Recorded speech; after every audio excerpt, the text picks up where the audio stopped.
First of all, thank you very much having Absolutely. this chat. I appreciate you giving your time, and Absolutely. I know you must No, be pretty busy. not any more than you. So It's a bit surreal that everything is locked up. I mean, I yeah, it never is happened that. before. Yeah. It's surreal, and but also just frightening. I mean, because I think it's not that anybody actually knows what's going to happen next. Yeah. And you have kids, so how are they Yes. finding this? Are they? My daughter is a little stir crazy. She wants to be with her friends. My son, he's younger and he's more happy to have a parent at hand at all times, basically, etc. So for him, it's not a bad thing. But there is a full lockdown there, so they can't go out at all. Oh no, we can go out. We can walk around. There's no restriction on walking, for example, or cycling, or Okay. even driving. It's just you're not supposed to get together with more than I don't know, some number of people. Before I start, I've got a curiosity. Yeah, You got the Nobel Prize. Were you expecting it, or did it come out of the blue completely? completely came out of the blue. It was not. I mean, I think that it's one of these things that if you spend time worrying about it, you could obsess a lot. Yes. And I'm reasonably good at not obsessing about things that don't have an immediate impact on my life. So Yeah. uh, had no premonition or expectation or thought about it. It was completely a surprise. I mean, it was quite a big deal for us in India. You made us quite proud of. Thank you, but I mean, it's a big deal. I wasn't saying it's not a big deal. I just think that you can obsess about it, but it's not that there is a process for it that is understood by anybody. So whatever, anything can happen. So one of the main things I wanted to discuss with you is the impact of COVID and the lockdown and the economic devastation on our poor people, and Hmm. how we should be thinking about it. I mean, we've Yeah. had in India for some time a policy framework, particularly when we were in the UPA, of providing a sort of a floor for poor people, Narega, right to food, etc. And now a lot of that work is going to sort of fall by the wayside because we have this disease coming, and millions and millions of people are going to fall back into poverty. So this is something. I mean, how should one think about this? Right. So I think that these are kind of separable in my view, in the sense that I think that the real problem in the very short run is that these, I think, more policies, good policies put in place by the UPA are inadequate. And the government, in a sense, absolutely embraced them. I mean, it was not that there was a particular partisan disagreement there. There was very clear that the UPA instruments will be used for doing whatever it is. I think what is harder to wrap one's head around is what do you do about the people who are not covered by that? And that's a lot of people, the migrants in particular. One of the ideas that was mooted, I think, in the last years of the UPA, but also embraced by the current government, was the idea that the Aadhaar would be made national and therefore would be used for PDS and other things. So the Aadhaar-based claims on PDS would be eligible. You would be eligible for it wherever you are. And that would have been wonderful to have that right now. Sort of looking back, I would say that would have saved a lot of misery, because I think a lot of people would have then gone to the local ration shop and said, here's my Aadhaar. I'm eligible for PDS. I'm collecting PDS in Mumbai, even though my family resides in Malda or Darbhanga or whatever. That's my claim. And so I think the fact that that didn't happen means that there's a bunch of people for whom there isn't really a system. Mhm. And they are eligible to Narega because they are in Bombay, and there's no Narega in Bombay. They're not eligible for PDS because they're not actually residents. Part of the problem in the very short run is that the conceptualization of the welfare structure was based on the idea that anybody who's really not in where they're supposed to be is actually working and is earning an income, and therefore we don't have to worry about them. And that's what's collapsed. And then the question of poverty, it's not obvious to me that if the economy revives, there needs to be a durable effect on poverty. The real concerns are, will the economy revive? And in particular, how does one think through the possible time parts of this disease through that process? I think we should try to be optimistic about the survival of the overall economic well-being of the country. But We need to take the right actions. lot of these people, they get their jobs from sort of small and medium businesses who are going to have a sort of cash flow problem, and a lot of those businesses are going to go bankrupt because of the shock. So there is also a link between the economic damage that is going to come to those businessmen and the ability of these people to maintain a job. Absolutely. I mean, that's the reason why a lot of us have been saying that we need a stimulus package. Mm-hmm. That's what the US is doing. That's what Japan is doing. That's what Europe is doing. We really haven't decided on a large enough stimulus package. We're still talking about 1% of GDP or something. The US has gone for 10% of GDP. But there's a sense in which I think we have to, the MSME sector, mostly the easier, we have done one thing that I think is wise, which is to kind of put a moratorium on debt payments. I would say we could do more than that. We could even say that the debt payments for this quarter will be cancelled and will be taken care of by the government. So we could do a bit more than that, so that you don't actually have to pay for a quarter where you never pay. It's not just a matter of rescheduling it, just permanently cancel it. We could do that, but beyond that, I think it's not clear that targeting the MSME sector is the right channel. It's more reviving demand, giving money in the hands of everybody so that they go buy in the stores or they buy consumer goods. The MSME sector produces a bunch of stuff that people will want. They've been not buying things. So if they had money, or even if you promise them money, it doesn't have to be that money is right now. If you're in the red zone, you could say, look, whenever it's lifted, we'll have money in your account. You'll have 10,000 rupees in your account and you can spend it. I think spending is the easiest way to revive the economy, because then the MSME people, they get money, they spend it. It sort of has the usual Keynesian chain reaction. So we are talking about some version of Nyay, or a direct cash transfer to the poorest people. Absolutely, a direct cash transfer. Whether it's to the poorest people, that's more debatable. I would argue for a broader, because I think targeting is extremely costly. Yeah, you try to target in this mess. You try to target and figure out who's become poor after their shop was shut for 6 weeks. I don't know how we figure this out. I wouldn't try to figure it out. I would say, bottom 60% of the population, we give them some money. Nothing bad will happen, in my view. That if we gave them some money, well, some of them will not need it, but fine, they'll spend it. And if they spend it, that will have stimulus effect. So the only place where maybe I'm more aggressive than you are in that sentence is that I think I would go beyond the poorest people. So you're talking for a massive priming of the pump upfront. So you start up the demand as soon as possible. Yeah, I'm absolutely saying that. I've been saying that for a while, actually. Even before this happened, I've been saying that we have a demand problem. Now we have going to have a bigger demand problem, because it's the usual thing. I have no money. I'm not buying anything because my shop is closed, but then your shop is closed because I'm not buying anything from you. So I think. Sorry. Go ahead.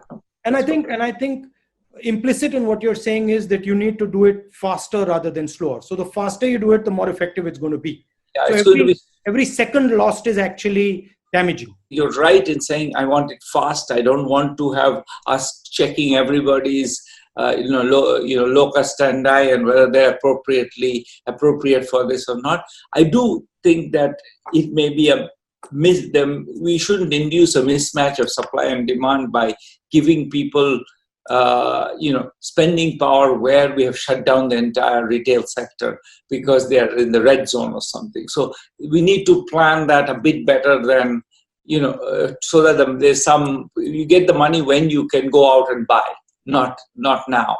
Or you get a promise. You get a promise that you will get the money, so you stop panicking, you stop completely, starving yourself because you want to have a little bit of savings left. So if people were reassured that, in 2 months or whenever the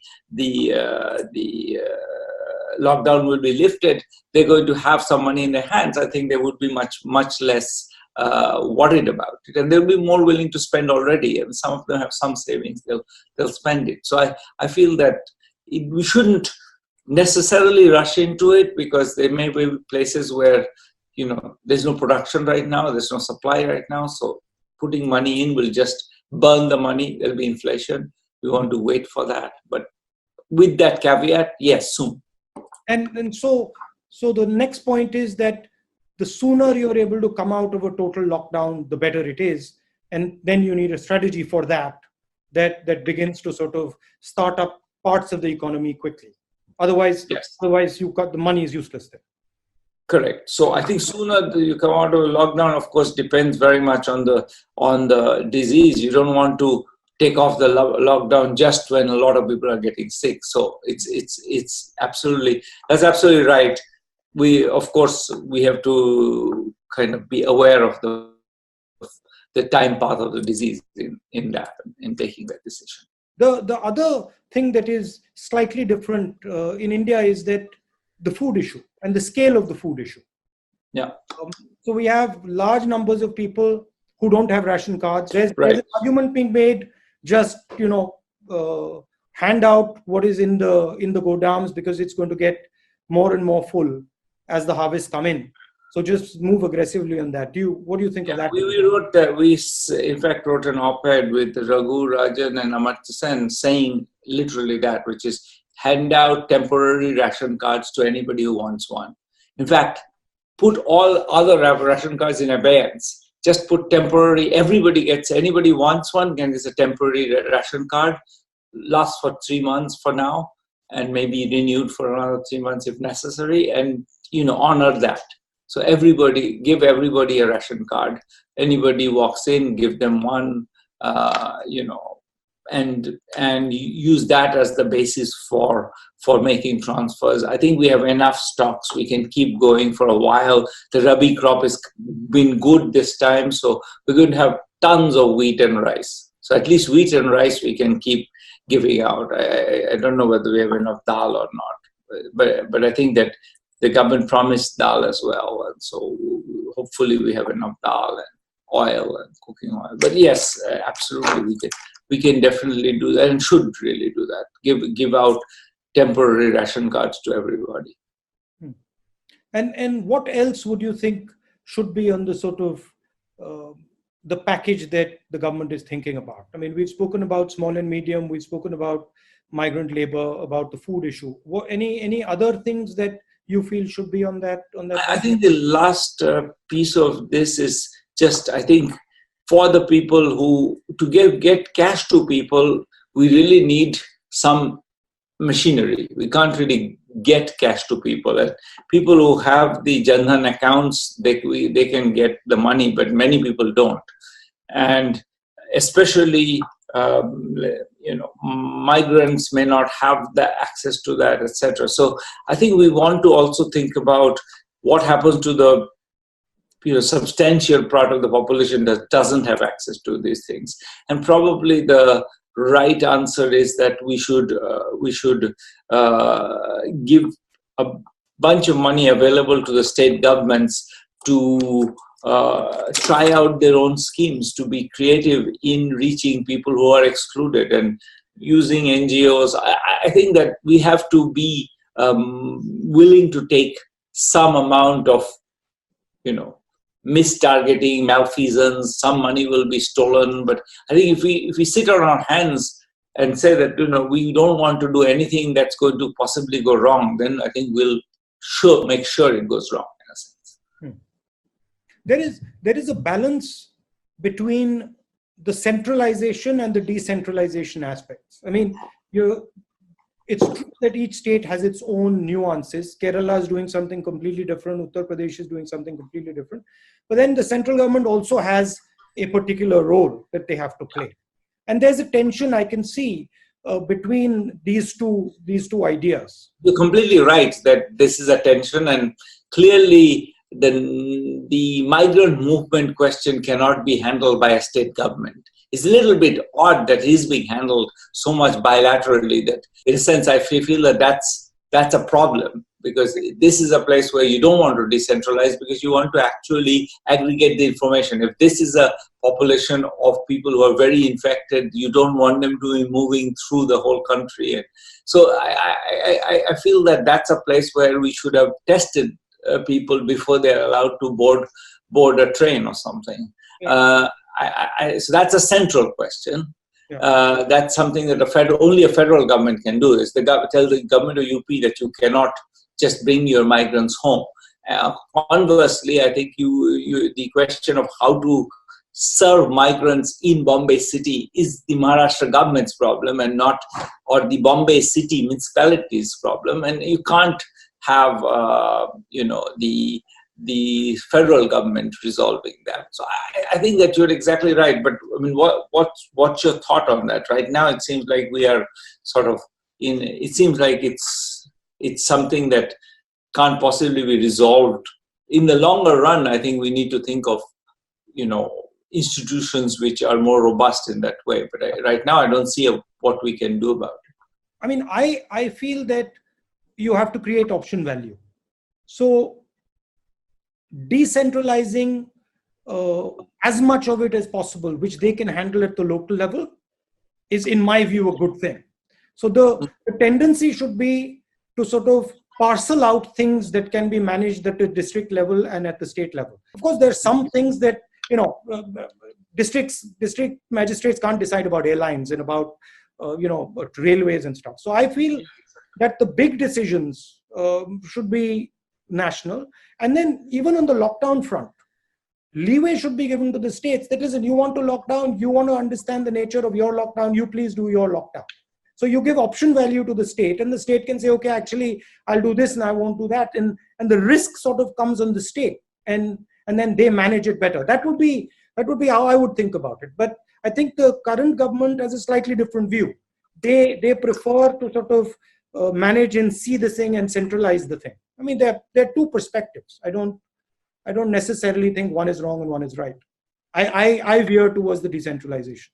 I think that's what I would have done, is announced a bunch of money available for proposing good schemes for reaching the poorest people, and let states innovate. I mean, this is really, and I think there are good NGOs in most states who can be brought into that process, and as you say, the district magistrates often have great ideas, and we might as well benefit from all of that. So, are there some experiences in other countries that you found interesting?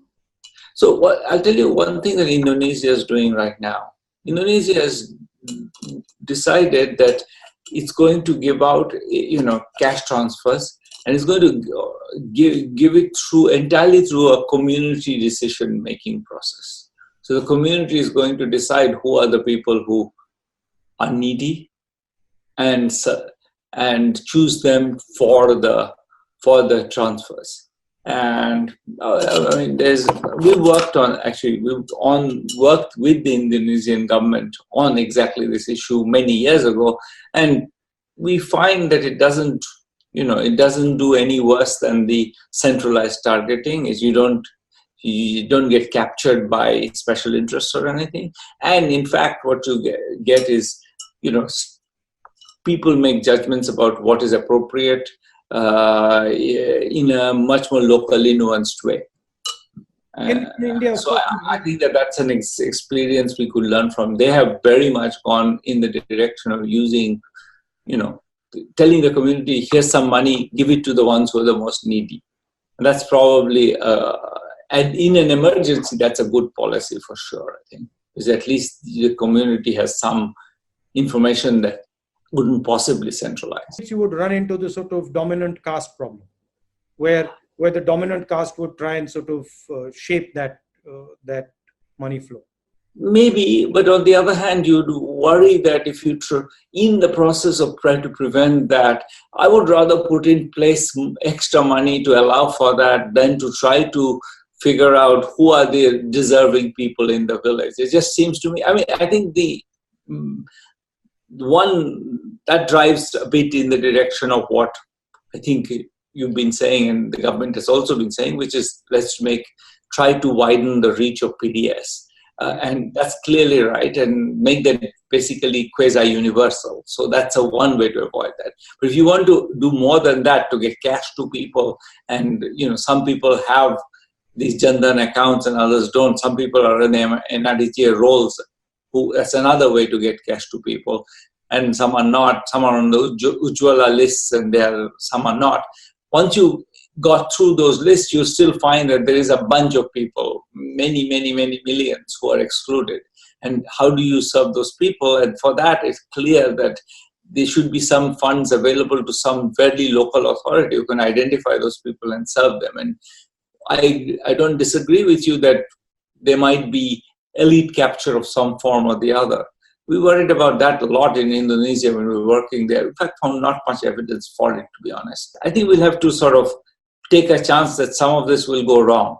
But I think if we don't take a chance, we'll surely get it wrong. So be brave, basically. Yeah. Take risks because we are in a bad situation. When you're in dire straits, then I think being brave is the only option, really. And how do you see this thing playing out, once the disease washes out 6 months from now, from the poverty aspect? I mean, there's obviously going to be a backlash, economic backlash. There's going to be bankruptcies. How do we sort of think of it in the medium term as opposed to the immediate short term? Right. So that's sort of what we were talking about a little bit before, which is, this question of, I think, a demand shortfall. I think there are two concerns. One is how to avoid a chain of bankruptcies. Mm-hmm. And I think maybe writing off a lot of debt is the way to avoid that, as you had mentioned. The other one is a demand shortfall, and getting some cash into the hands of the population is the best way to kickstart the economy. And the US is very aggressively doing that. And this is a Republican administration run by a bunch of financiers, in fact, and they are willing to do it where we should be willing. I mean, this is not run by like a bunch of socially minded liberals. It's run by people who used to work in the financial sector, but they've decided that just for economic survival of the economy, we need to pump money into people's hands. And I think we should take a cue from that. This is also changing the sort of balance of power in the world to an extent. That is also pretty clear. How do you think about that? I think they're both of them right. I'm very worried for countries like France and Italy, which especially Italy, I think, had a fairly disastrous outcome, and partly that's a result of the state being the Italian state has been run by, really, not very, let's say, distinguished people for a while, and as a result, it's sort of the health system was on the last legs when this hit. The US moving much more in a nationalist direction is extremely frightening for the world, for the rise of China being a threat, but if the US starts reacting to it, it could be an extremely destabilizing threat. So I think that's that's something to worry about a lot. The undercurrent is that strong leaders can take on this virus. What is being sold is that it requires one man to charge into, against the virus. That's really the problem. That has been disastrous, as we know. I mean, the US and Brazil are two countries which are just messing up right and left. And these are two quote unquote strong men behaving like they pretending that they understand anything, but even what they say every day is kind of laughable. So we have this, if anybody wanted to believe in the strongman theory, this is the time to disabuse themselves. Thank you very much. And thank you. That was a pleasure. Please, when you're in India, let's have a cup of tea or something. Yes, that would be lovely. Yeah. And regards to everyone at home. Yes, likewise. And take care of yourself. Subscribe to Nation Next YouTube channel and press the bell icon to get regular updates from Nation Next. Also like Nation Next Facebook page and follow us on Instagram and Twitter.